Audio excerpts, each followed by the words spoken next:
विना रॉयल्टी रेतीची अवैध वाहतूक करणारा हायवा ट्रक जप्त, महसूल विभागाची खैरी पॉईंट येथे कारवाई।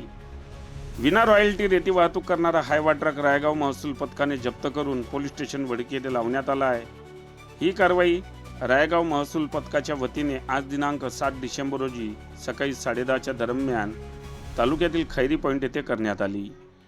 मिळालेल्या माहितीनुसार चंद्रपूर जिल्ह्यातून विना रॉयल्टीने रेती भरून येत असलेला MH29 BE 8832 या क्रमांकाचा हायवा ट्रक कोसारा येथून खैरीकडे येत असताना रायगाव महसूल विभागाच्या पथकाने जप्त केला व चालकाला वाहतूक परवाना याबाबत विचारणा केली असता चालकाकडे रेती वाहतुकीचा कुठलाही परवाना नव्हता व विना रॉयल्टी रेती ही सोईट येथील रेती घाटातून भरून आणल्याचे चालकाने सांगितले। यावेळी महसूल विभागाच्या पथकाने 8 ब्रॉस रेतीने भरून असलेला हायवा ट्रक जप्त करून पुढील कायदेशीर कारवाई करण्याकरिता वडकी पोलीस ठाण्यात लावण्यात आला आहे।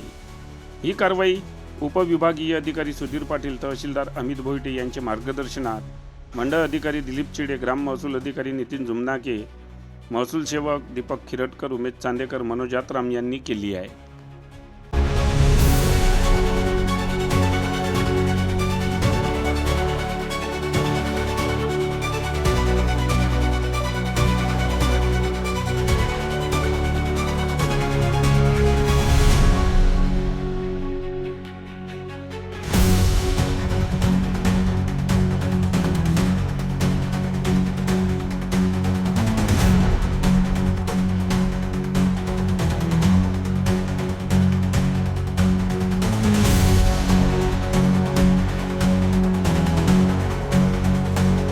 बातम्यांशी अपडेट राहण्याकरिता आजच आमच्या चॅनलला सबस्क्राईब करा आणि बेल आयकॉनवर क्लिक करा।